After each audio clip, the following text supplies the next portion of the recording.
Exodus chapter 3. Are you ready for me? We're going to start at verse 1 and we're going to go down to verse 14. Exodus 3, verse 1. Now Moses was tending the flock of Jethro, his father-in-law, the priest of Midian. And he led the flock to the back of the desert and came to Horeb, the mountain of God. And the angel of the Lord appeared to him in a flame of fire from the midst of a bush. So when he looked, and behold, the bush was burning with fire, but the bush was not consumed. And then Moses said, I will turn aside and see this great sight, why the bush does not burn. It's on fire. Why isn't it burning up? So when the Lord saw that he turned aside and looked, God called to him from the midst of the bush and said, Moses, Moses. And he said, here I am. I want you to, if you take notes, write this down. If you write in your Bible, write it down. If you don't, just remember it. Put it on Twitter. Do something. But understand that God did not call to Moses until he had Moses' attention. Moses had to look first. I think sometimes we go around living our life every day waiting for God to call us and say, this is what I have for you. This is what you need to be doing. But pay attention to the fact that God is waiting on us to look to him before he can truly speak to us and tell us what he has for us to do. Verse 5, then he said, do not draw near this place. Take your sandals off your feet, for the place where you stand is holy ground. Moreover, he said, I am the Lord, I am the God of your father, the God of Abraham, the God of Isaac, the God of Jacob. And Moses hid his face, for he was afraid to look upon God. And the Lord said to him, I have surely seen the oppression of my people who are in Egypt, and I have heard their cry because of their taskmasters, for I know their sorrows. So I have come down to deliver them out of the hand of the Egyptians, and to bring them up from from that land to a good land, a large land, a land flowing with milk and honey, to the place of the Canaanites and the Hittites and the Amorites and the Perizzites and the Hivites and the Jebusites and the Jonathanites and the next levelites and every other ites that we want to throw in there. Now therefore, behold, the cry of the children of Israel has come to me, and I have also seen the oppression with which the Egyptians oppressed them. Now come now, therefore, and I will send you to Pharaoh, that you may bring my people, the children of Israel, out of Egypt. But Moses said to God, who am I that I should go to Pharaoh? And that I should bring out the children of Israel out of Egypt. So he said, I will certainly be with you. And this shall be a sign to you that I have sent you, that when you have brought the people out of Egypt, you shall serve God on this mountain. Then Moses said to God, indeed, when I come to the children of Israel and say to them, the God of your fathers has sent me to you, and they say to me, what is his name? What shall I say to them? Verse 14, and God said to Moses, I am who I am. And he said, thus you shall say to the children of Israel, I am has sent me. We're going to talk about stretch marks. We're going to use that, and we're going to talk about stretching our confidence. Stretching our confidence. Now, this could tie into this week and next week, but next week I got something different for you.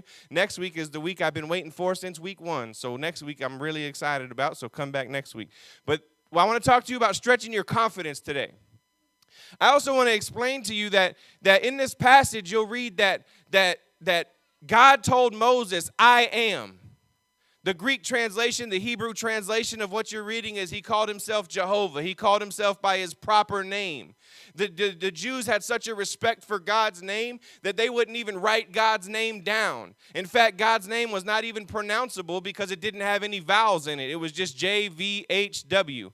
There was no, or JVWH. There was no vowels. You couldn't even pronounce God's name. In fact, when they were writing the Bible and they would write Jehovah, they would throw that pen out and get a new pen because that pen could no longer be used because it had wrote something so holy that they could not even deal with it no more. And that's the manner that we are supposed to look at God and think about God's name, in a place of where he is holy to us. He is everything that we need him to be in our life. And what they did was that he never told himself to Abraham, Isaac, or Jacob that he was Jehovah. He never called himself I am. He called himself God. He called himself the creator. And so Moses is getting for the first time a definition of God to go and do something that that nobody else has received to this point. And that is a confidence booster in itself. When God is about to give you a new level of anointing because he's pulling you into a new level of occupation, he needs you to do a new thing. And so he's going to give you a new level of covering, a new level of connectivity, a new level of relationship. And that is what's happening right here. And so he's stretching Moses' confidence from the beginning. Stretching your confidence will strengthen your commitment. When you're confident, you will do something more. You will do something easier. You won't be as hesitant to go and do something because you're committed to that thing.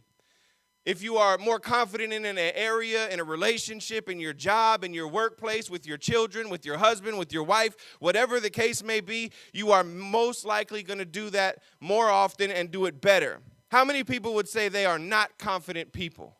You don't have to answer. Maybe you just, how many people would say, I am not a confident person? Confidence is something that I lack in my life. You struggle with yourself. You struggle with your abilities. You struggle with life so much that almost every day you just look at yourself and you feel discouraged because you're not enough. I can't do this. I can't make it through this life one more day. I don't have the confidence to even get up and get dressed. And you see, you look at yourself in the mirror. And fellas, we like to say that this is just a ladies thing, but I do this too. I look at the mirror and I go, oh my goodness, I have let myself go. I am not the stud that you married. I pulled the old switcheroo on her. I got her in the door and then I said, oh, well, time to eat donuts. Let's do this thing.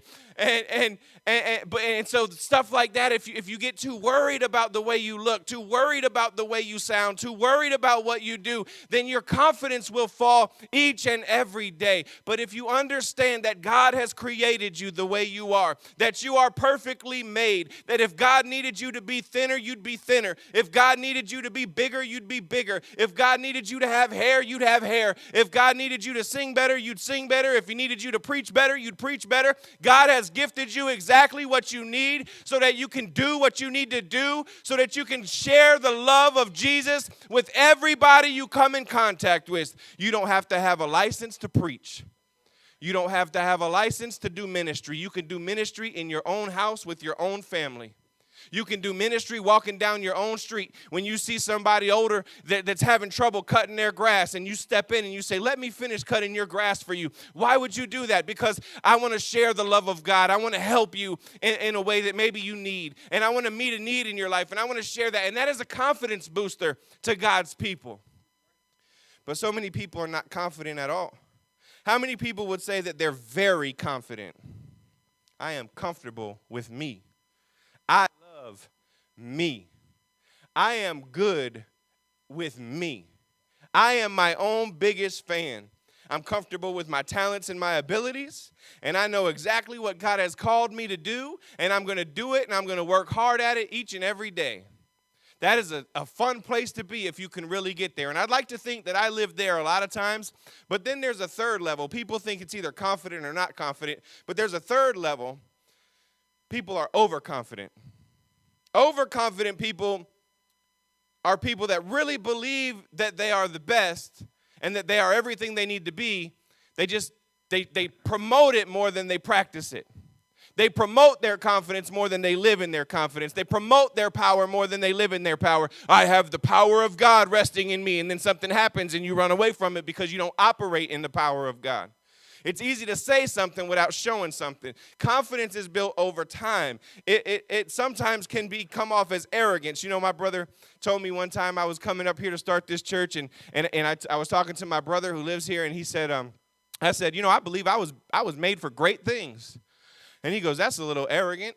And I said, it's not arrogant, it's confident. I'm not confident so much in my abilities. In fact, I am nervous every time I come up here and talk to you. I am nervous every week when I'm preparing. I don't think that I'm good enough. I don't think I'm the best. I don't think I'm anything like that. But I am confident in the God who has called me. I am confident that when I stand up here, I'm going to stop talking and God is going to use my mouth to speak through me. I am confident that with something that I say in a service is going to hit somebody in their heart. And maybe you don't get nothing out of church and you come for fun, or you come because it's what you do on Sunday, but there is somebody inside the building that is going to get hit with a direct commitment, a direct voice of God hitting them right in their heart, and they cannot help it, and they will not leave the same as they came in because there is a lot going on inside their heart because they have been hit. And it's not because of me. I'm not that kind of confident. I'm confident in the God who called me. I'm confident in the power of God resting with me. You know what can kill your confidence real quick? Doing homework with your children. Especially when your child's like in 3rd grade. And he's like, Dad, can you help me with my homework? And I'm like, yeah, you might be able to tell this is a real personal story. I might get real salty real quick in here with this story. Dad, can you help me with my homework? Yeah, I got you. It's math homework. Ooh, I'm not real good at math, but I think I can handle 3rd grade math. I said, I got this. I can whip some 3rd grade math. Even though I'm bad at math, I can do some 3rd grade math. I'm going to do his homework like a pro. Every time he has homework questions, he's going to come right to me. I am so confident that I am about to lay out this math homework, and then boom. Here's the answer, JJ. I see it's got real personal now. Here's the answer, JJ. Dad, that is not the way the teacher said to do it. And then I want to say, well, your teacher's a dummy. But I don't say that because that's not nice, and that's probably not true. She's a teacher, so she must be teaching something, right? That's what I tell myself. She has to know something. But that's the answer. Dad, that's not how she said to do it. That's wrong. He could get the same answer, but if I did it a different way, it's wrong.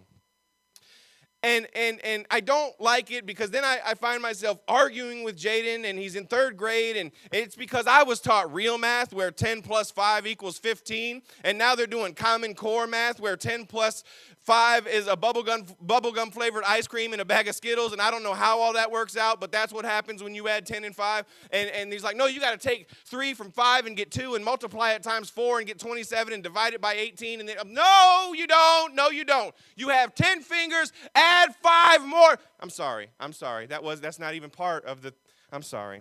You could tell I'm not good at math, and my confidence is destroyed when I try to help any kid with their homework. Matter of fact, they look at me and they go, Dad, Mom, can you help me with my homework? And then if I'm doing it and she comes in there and she goes, that's not how you do it. Let me show you how to do it. Then I start arguing with her. I'm like, don't you come in here undermining me. You're doing it wrong. I don't care if I'm doing it wrong. I'm doing it wrong, and I'm doing it wrong with authority. So he thinks I'm doing it right.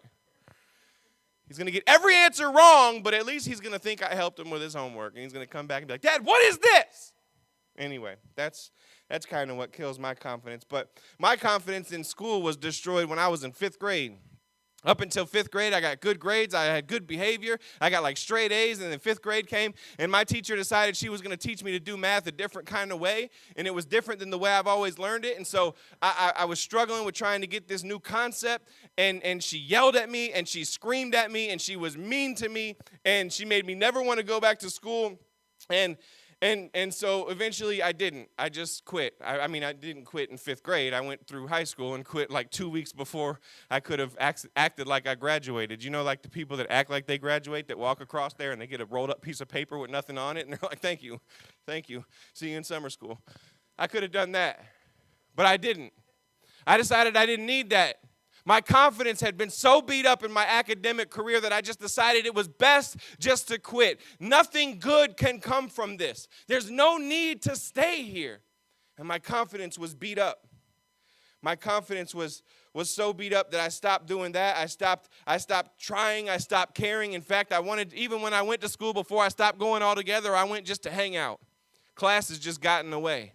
I went to see my friends. I went to hang out with people. I went to do different things. I didn't go there because my confidence was shot. I didn't think I could do the work. I didn't think I could get good grades. I didn't think I could work hard. And so I kept going, and I had math teachers that would hold me after school, and they'd be like, I want to help you with this. And when it was just me and them privately, and they would show me the work, I could say, okay, I could do it. And then I would get in class, and I couldn't do it. And teachers never believed in me. All they wanted to do was send me out of class.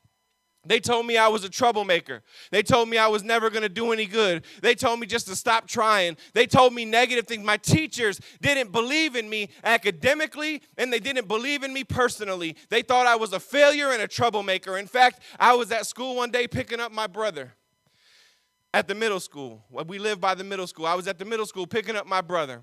And I was hanging out with my friends. And like it always happened, the police pulled up and pulled the car over and turned on their lights and made a big spectacle of us. And they put us all on the car and they patted us all down. And here I am sitting on the car like this with the cop patting me down. And all of a sudden, it was the first day of school. And the English teacher that threw me out of class and gave me a detention on the first day of school drove past in her nice Mercedes. And she looked at me and she stopped and she slowed down and then she kept on going. I thought, great, this is how my English year is going to go with this lady. And the next day I went to class and I went through class, and after class she said, will you stay back for a minute and talk to me? And I said, yeah, I'll talk to you. And she said, here's what I want to do. You're not a bad kid. You're not given the right opportunities. So I will make a promise to you. If you work hard in this class, I will guarantee that you will get an A, and you will get the work. I will not change your grade or anything. And I said, okay. And she said, I believe in you more than I think you believe in yourself. I believe in you more than the people around you might believe in you. I believe in you more than a lot of things that go on in your life. And we get so beat down, and we get so depressed, and we get so lost in what we do and in the circumstances we go through that we forget that there are people that believe in us. We forget that there are people who look up to us, our children, our siblings, even our parents look at us and they say, I'm so proud of what you become. I'm so proud of what you do. Don't stop. Don't give up the fight. Keep on going. Be confident in who you are. Be confident in who God made you to be. Be confident in your abilities. But it's easier to focus on the negative stuff. Gabby Douglas, the Olympian gymnast, she said it like this. She said, you have to be yourself and go with full confidence and be courageous. Be yourself and go with full confidence and be courageous. People ask me, why do you yell so much? Why are you so loud? Because all I know is 100%. All I know is fifth gear. I don't slow down.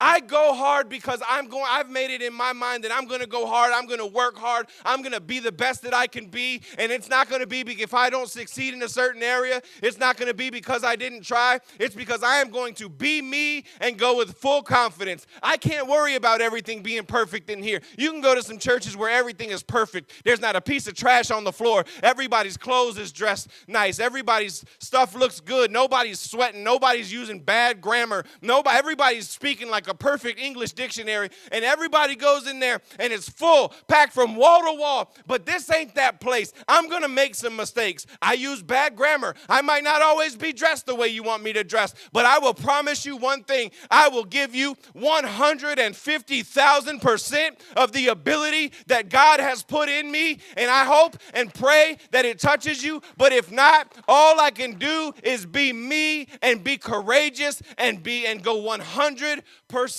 after this thing. That's why I love so much that one day we were in here in church and messing around and talking with Kenny, and I said, Kenny, you should sing, and Kenny started singing. And now every week that Kenny's up here and he's singing, and he's leading people into worship. He's leading people into a new experience with God. But somewhere along the line, I don't know, and this is not, I'm not saying that this is fact, but somewhere along the line, maybe Kenny's confidence got shaken, or something happened in his life where he said, I'm just going to sit back and not deal with it. But Kenny was not using Kenny's gift to the way that God intended him to use it. And so what I want to do is give anybody who wants to use their gift a platform to use it. If I can help somebody, I want to help them. If I can let somebody sing, if I can let somebody share God's word, if I can let somebody open the door and say hello. You know, the hardest thing for me to find is somebody to say hello to people in the morning. I got people that will work in the kids' room. We got people that will clean the building. We got people that will scrub the toilet. But you ask somebody to stand at the front door and say, hello, good morning, how are you? And they're like, nope, can't do it, nope. And I don't understand why, because all you got to do is smile and say hello. But people ain't with it. Because somewhere along the line, our confidence gets demolished. And we don't think that we're the face for anything. We don't think that I can be the welcoming person. I can't be the happy, smiling person. I can't be what people need. But that's not true. You have the ability inside of you to do something so much greater than you ever thought, than you ever hoped, than you ever could imagine. God has placed inside of each and every one of us a purpose that if we would stand up and say, God, I'm giving myself to you right now, he will take that and he will cultivate it and he will make something in us that is like we've never seen before. Confidence takes a very long time to build, but it can be lost so easy. A friend of mine, when I was I was working somewhere, and a friend of mine there, he said he on Thanksgiving Day, his friend's dad came in, and they're all grown, and his friend's dad came in and sat at the table and said they were about to say their prayer before Thanksgiving dinner, and he said, his dad, before he said anything, his dad said, I want you to know I've been married to your mother for 28 years, and I'm leaving her today, and I'm going to live with the neighbor who was a guy. And that is how they had their Thanksgiving. And he said they were grown, but they were never the same after that. Because I've been divorced. I've been married for 28 years. And now divorce comes and crushes my confidence. I was good at my job. I held my job for so long. And I was the trainer. People came to me when there was issues. And all of a sudden, I find myself standing in the unemployment line. And my confidence is never the same after that. I'm confident in my children. I've raised them right. I know who they are. I know the potential that they have. I know what they can do in their life. And I know that they are good kids. And then I get the phone call, can you come get your child from the correctional facility downtown? And my confidence in my children has been shaken. Why is this happening to me, God? This is what we say when our confidence breaks. Why, God? Why me? I've been trying to serve you more. I've been reading my Bible more. I've been praying more. I've been going to church faithfully. I even gave some money last week. I even started paying my tithes, and somehow paying your tithes means that you are in there with God. But God wants us completely connected to him in every way. You can't buy your way into God's presence. You can't serve your way into God's presence. You get into God's presence when you get down on your knees and you say, I am broken, I am beaten, I am weak, but God, you will make me strong. You will raise me up. You will do a new thing in my life. I have to find my purpose. I have to find my confidence in who God is in my life. Not who I am, not who my children are. Not who my friends are, not who people I know are. I have to find it in God. God, however, allows us to go through times of trial, not to destroy us, but to develop us. The Apostle Paul wrote these words in Romans 5:3-4. He said, but we glory in tribulation. Why would we do that, Paul? You're telling me to be happy in rough times. You're telling me when the repo man's at my house to just celebrate and sing a song. You're telling me when my relationship is falling apart to be happy. Why would I joy in the tribulation times in my life? Why would I be happy when I feel like all hell is breaking loose and I have no hope? There is nothing left in me. Well, Paul said, because tribulation produces perseverance. If you go through tribulation, it produces the ability to stand, the ability to keep going when everything looks hopeless. And perseverance produces character. Character. Character is who you are when the pressure sets in. Character is who you are when somebody cuts you off and you want to honk the horn and you want to give them those special words that you know, that you only bring out on special occasions. You want to give them those special words you know, but character says, no, I'm not going to do that this time. There's a change in my character. There's a change in who I am.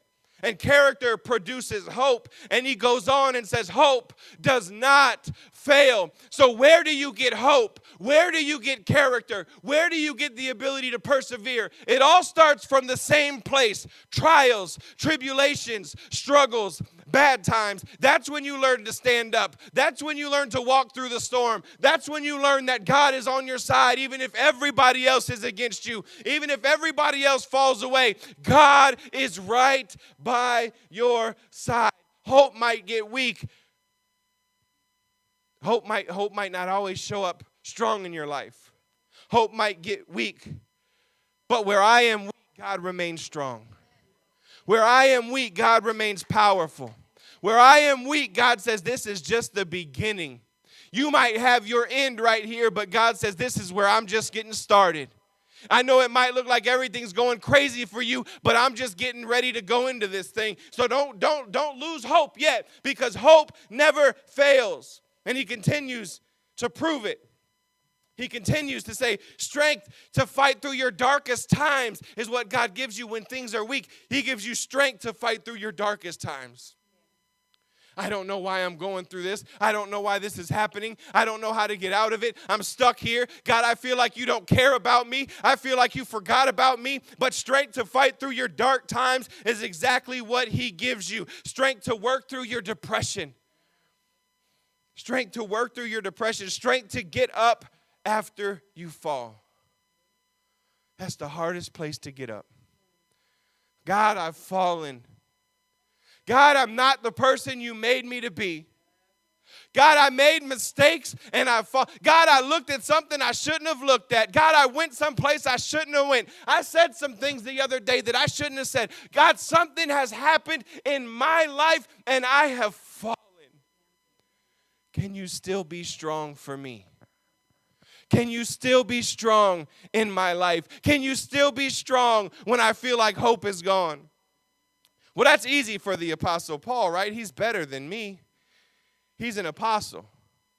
The Apostle Paul had that whole Damascus Road experience where he was walking and Jesus came in and shined a light and knocked him down. And he got up and he was like, you're going to do this for me. And the Apostle Paul was like, I can't see. And he goes, oh, well, go over here and I'm going to have my buddy Ananias come over there and lay his hands on you. And then you're going to work for me. And then the Apostle Paul does all that stuff. And then all of a sudden the Apostle Paul is the man. He's writing books. He's writing in half of the New Testament. He's doing his thing. But the regular apostles, the regular disciples, they still ain't feeling him.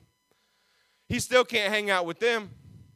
But he's too Christian to hang out with his old company, the Pharisees, who want to destroy the church. So the Apostle Paul, if anybody could be shaken, if anybody's confidence could fall, it's the Apostle Paul. But he said, I don't care about what's in my past. I don't care about how I acted when they were killing Stephen. I don't care about going to the churches. I don't care about nothing that I did before them, because I have fallen. But now it's time to get up. Now it's time to do something new. Now it's time to be what I was created to be. How you get up after the fall says a lot about your confidence.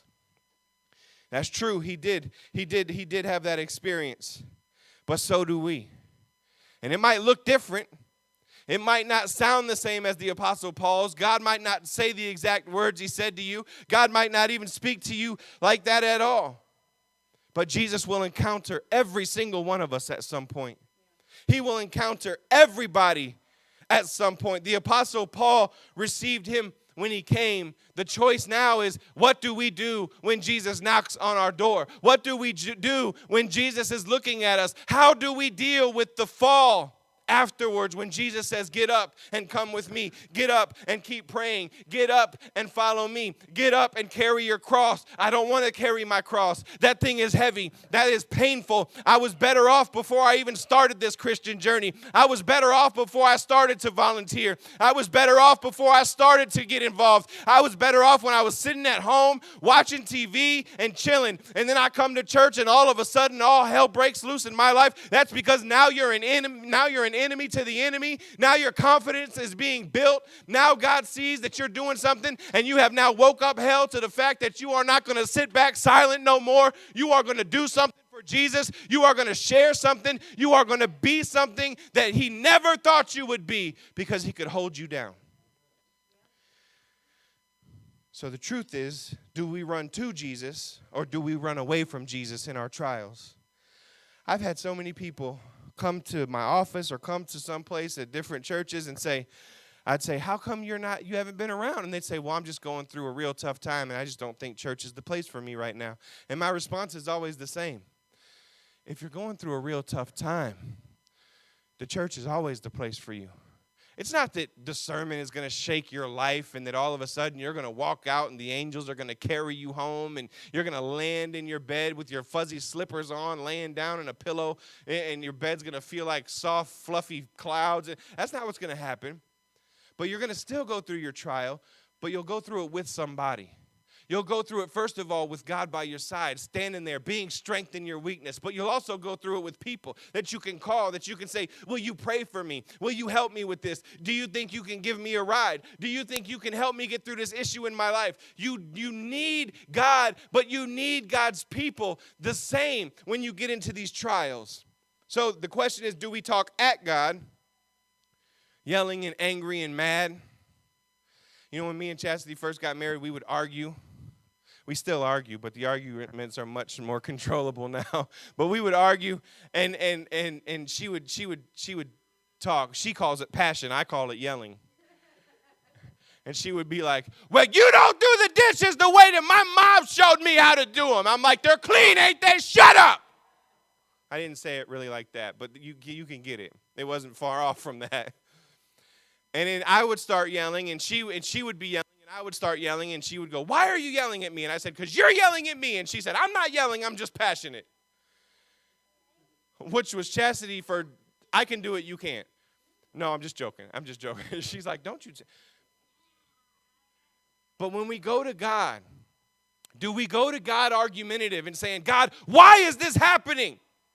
Or do we go to God and yell at him? It's one thing to go to God and vent your frustrations. You can do that. You can go to God and you can share your frustrations. And you can even get frustrated for a season. And lest I be removed by anybody else who has a different theological view, you can even be mad at God for a season. But what changes it is when you stay mad at God. If you're mad at God, you go to God. It says that in the Bible. If you have a problem with your brother, you go to them. You tell them your issues. You tell them the problem. If God would have us do that with each other, why wouldn't he have us do that with him as well? If you have a problem, go to God. Bring it to God. The difference is, don't just yell at God and talk at God and scream at God. Talk to God. Lower your voice eventually and say, God, I'm sorry. That was my frustration. I brought it to you. Now I need you to help me move on. I need you to build me back up. I need you to show me the person that you've created me to be. I need you to raise my confidence. I need you to stretch me a little bit more. But the Apostle Paul, see, he didn't just say it. He didn't just write it down. He showed it too. The experience you have is not as important as what you do after the experience with God. See, Paul was beaten repeatedly. Paul was shipwrecked. Paul was thrown in prison. And what if I would find any one of those reasons as a good reason to stop. Well, God, they don't love me. They beat me up. God, they don't want to hear me. They threw me in prison. God, my boat wrecked, and I got to stay right here. But what did Paul do? Paul planted churches. Paul wrote letters. In fact, 4 of Paul's books of his Bible, 4 of his 13, were written from prison. And they were not like, oh, my gosh, help me get out. Oh, my gosh, will you put some money on my books? Oh, will you help me get some ramen noodles because I'm starving in here? That wasn't what Paul's letters were saying. Paul's letters were saying other things. Paul's letters saying this: at the name of Jesus, every knee shall bow and every tongue shall confess. And he would say things like, do all things without complaining. And he would continue to write in the book of Philippians, and he would say, be anxious for nothing, but in everything carry it with prayer and supplication. And he would say, I have learned to be content in whatever season I'm in. I know how to have a lot and I know how to have a little. I am happy with whatever God gives me. And then he finished his book off to the Philippians while he's sitting in prison and said, I can do all things through Christ who strengthens me. I can do all things, not some things, not a few things, not a little bit of things. I can do all things. But Paul was in prison. Oh no, you heard me say prison. You heard me say he was getting handcuffed and put in prison, in a cell with a concrete floor and a toilet. No, that's not how it went back in the day. Many of the Bible scholars and the historians that went around there, they said the prison was like a dungeon underneath the building that they were in. And the problem with it being underneath the building that it was in is, where does the sewage go? It goes underneath the building. So depending on the size of the building and the amount of people and the time of year, These people that were in prison were potentially standing knee deep, thigh deep, waist deep in other people's waist. So Paul, chained to a wall, standing potentially in somebody else's waist, says, I can do all things through Christ who strengthens me. But we stub our toe in the morning and we say, that's it, I can't do it no more. I can't go to church today. My clothes don't fit me. My jacket won't button. People don't like me. I can't go. This is too hard. My job is too rough. Trust me, I got it. I hear you all. I can do all things through Christ who strengthens me. All things. Paul didn't just say it, he showed it. So back to Moses. Running around the wilderness with his father-in-law's sheep. Understand, remember when we talked about David, that the shepherd was the lowest job. So Moses, who was supposed to be a son of royalty, a prince of Egypt, Moses was taken out of Egypt. Egypt represents bondage. Sometimes God will take you out of your bondage so you can get your breakthrough. You can't get your breakthrough while you're still stuck in Egypt. Egypt, what does Egypt look like? Egypt is that relationship you can't let go. Egypt is that dude you keep running back to over and over again, even though you know he ain't never going to change, but he says he will. He says he will. Egypt is that lady that you've been calling, and you try to do it when you're at work because you can't let your wife know that you've been calling. You ain't messed with her yet, but you ain't ruled it out either. You're stuck in Egypt. Egypt is that addiction that every time you get done with it, when you get up and you look down and you still see the needle mark in your arm, you still taste the drug in your mouth, you still have the alcohol on your lips. Egypt is the thing that holds you away from God. But you have to come out of Egypt. You have to come out of bondage so you can get your breakthrough. There's a breakthrough that God has for you that he's waiting to give you, but we have to come out of Egypt first. A shepherd and a servant. That could kill your confidence. I was supposed to be a prince, but now I'm just a shepherd. Now I'm just a shepherd. I'm just something else. I'm just what these other people said I am. I'm just what, sorry, I lost my place. I cannot do what I say I can do. I cannot do what God says I can do because I'm bound by what everybody else says I can do. I'm bound by Egypt. I can't go out there and tell somebody about Jesus while my breath smells like Jack Daniels. Oh, well, that's a little too personal. I shouldn't have probably said that. I can't go out and tell somebody to work on their marriage, Travell, when I got sister so-and-so on the backside over here waiting for my call when I get to work, and I'm away from my family, and I can say, so what up, girl? And I ain't done nothing with her, but I'm just keeping it there just in case. I know maybe you don't want to hear that, but because you might be that just in case lady. Oh, you might be that just in case lady. He ain't really looking at marrying you. He's just keeping you around just in case. You might be that guy. You know, you ain't really messed with that lady yet, but you're keeping her around just in case. God does not have you here to be a just in case person. God does not have you here to follow somebody around like you're a lost puppy looking for purpose. God has you here so you can make a difference in somebody's life, somebody around you, somebody in your family. You got to understand, God took me out of the street and put me in the church, and I would go to my mother and I would go to my brothers and I would say, you got to read this Bible. You got to see it. And they would say the same thing all the time. They would say, I don't want nothing to do with your Bible. I don't want nothing to do with your church. I don't want nothing to do with God. I don't want nothing to do with none of that. And every Christmas we would give my mother a Bible or a book or some Christian thing for Christmas and for her birthday. And every time she'd go, oh, thank you. Thank you. Oh, thank you. I knew it was coming. I'm just going to set it right over here in the pile with the rest of the Christian stuff you've given me that I ain't looked at one time. Over and over again, we would do it. But God said, just keep working. Just keep trying. And I could have let that destroy my confidence. But I said, there is a purpose down inside of me. And I never let it go. And now my mother is in church and she serves God to the best of her ability every single day of her life. She's hosted Bible studies at her house. She does whatever she can to try to bring somebody else into a relationship with God. So don't say you never make an impact in somebody's life. You'll make an impact in your own house. You'll make an impact at Thanksgiving. So maybe you think I'm okay, I don't need to stretch. My confidence is good.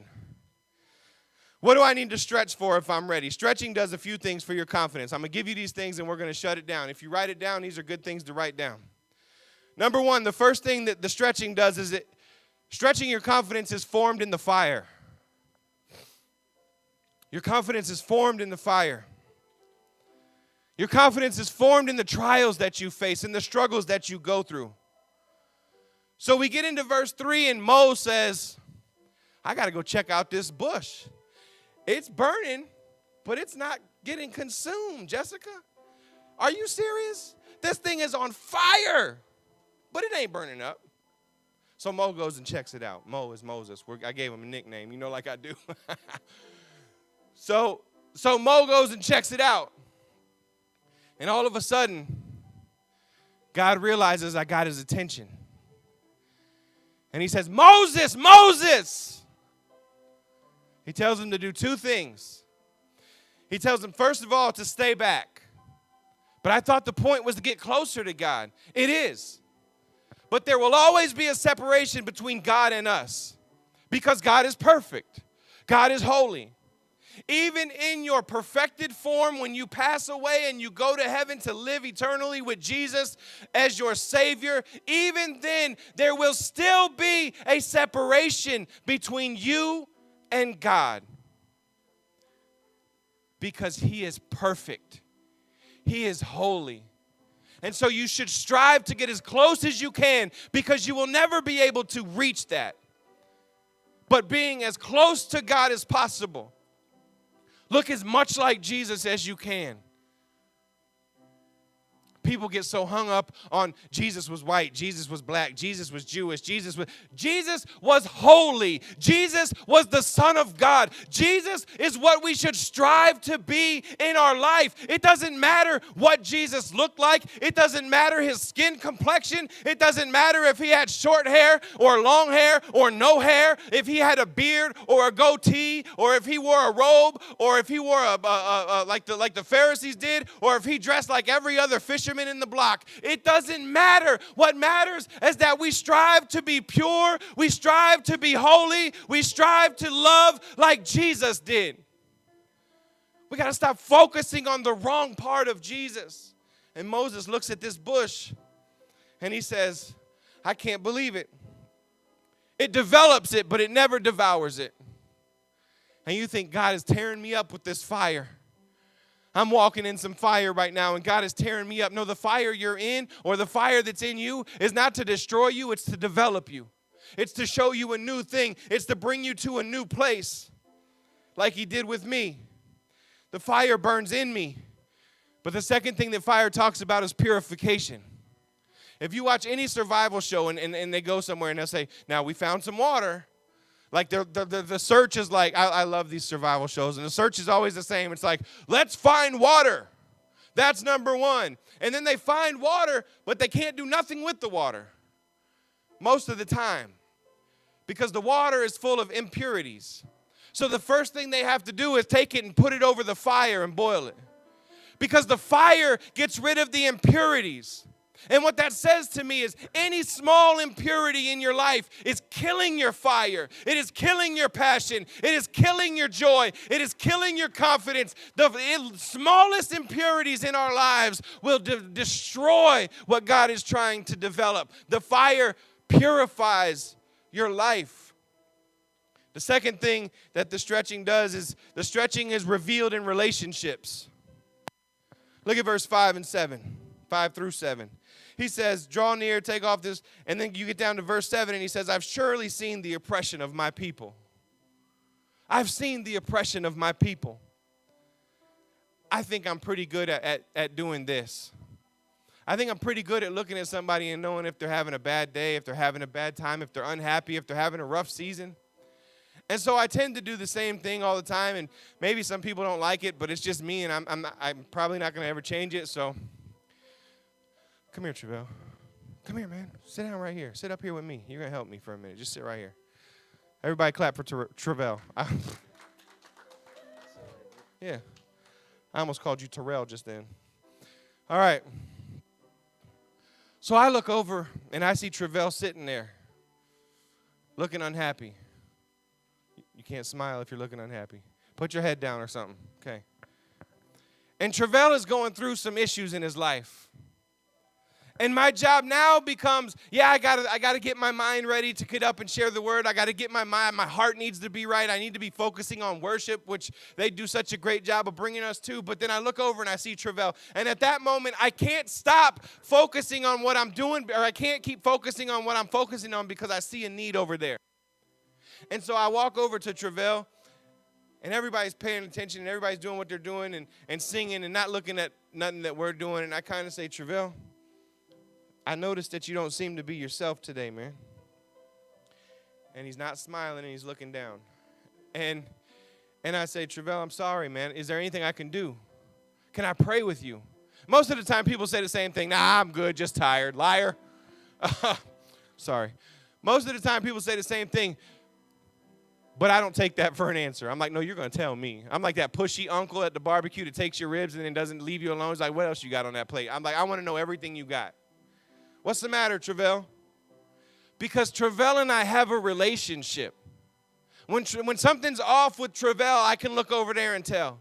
If something's off with Chastity, I can look and tell. If we have any kind of relationship, I've done this to Trisha before. I've said, what's the matter with you? I just did it to Jessica this morning. She said, what do you do? I went like this for her to give me a 5, and I kept doing it. She goes, how many times are you going to make me do this? And I said, until you smile.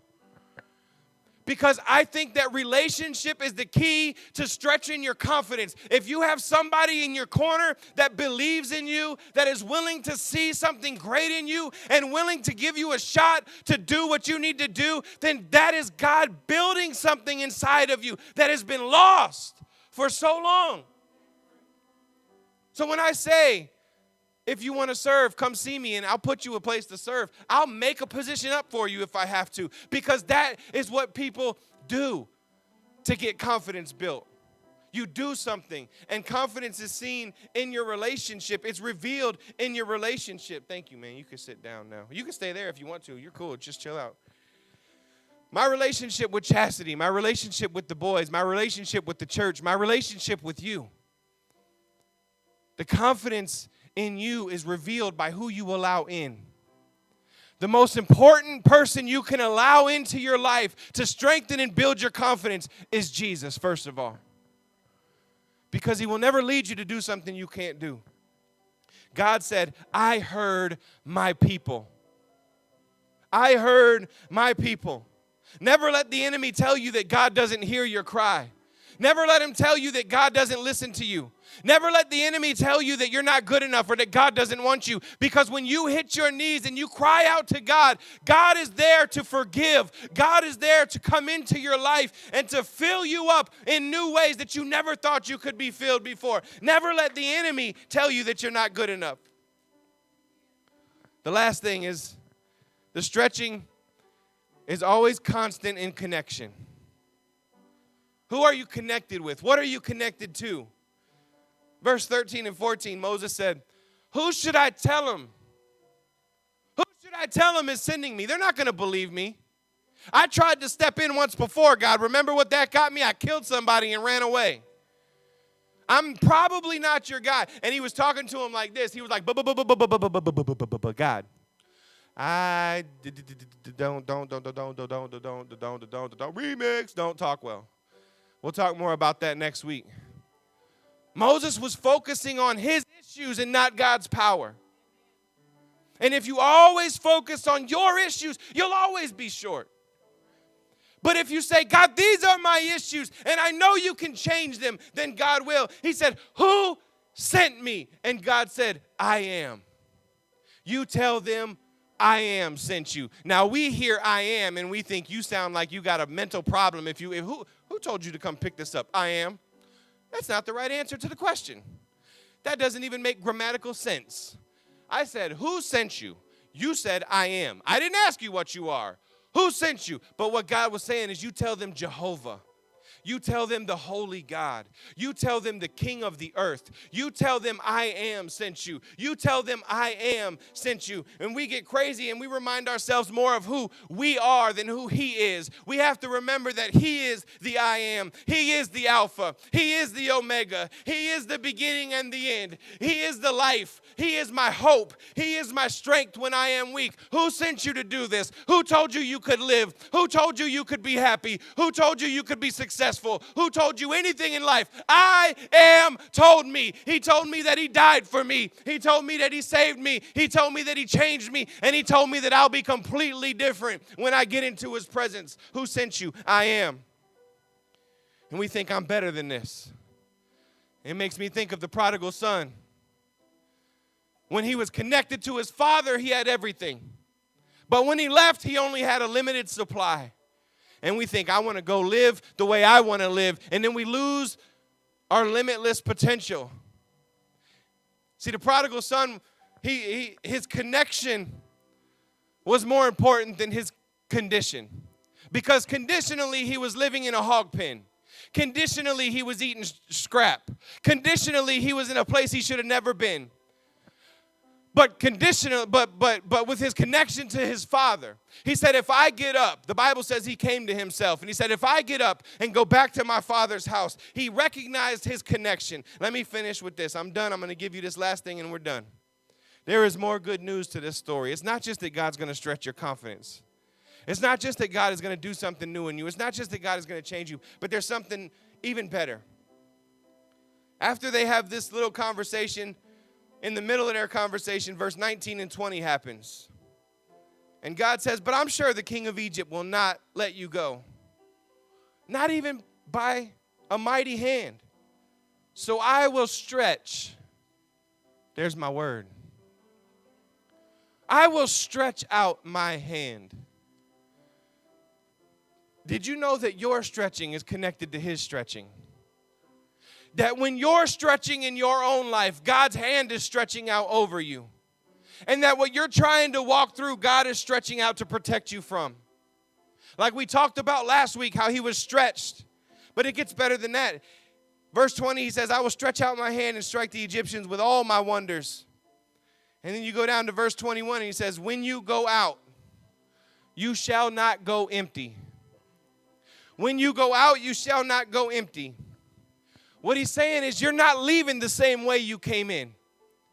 You came in as bondage. You came in as servants. You're here as slaves. But when you go out, you will have everything that you need. They left with all the Egyptians' royalty because God is so much greater in the life of his people. Just a little bit of God is greater than your own potential. Just a little bit of God in your life will take you to places you never thought you'd be. You thought you would be that just in case person forever. But a little bit of God will change that whole dynamic. A little bit of Jesus, you will leave with more than you came in with. You will leave with more. Would you pray with me? God, we ask today that you would just join us in this place. Father, that you would send your spirit, that you would live in this place, live in our lives, live in our hearts, that you would do as only you can do, that you would be what only you could be. God, I pray that if nothing else was heard today, that you were heard, that your voice was lifted up, and that your passion for your people was seen.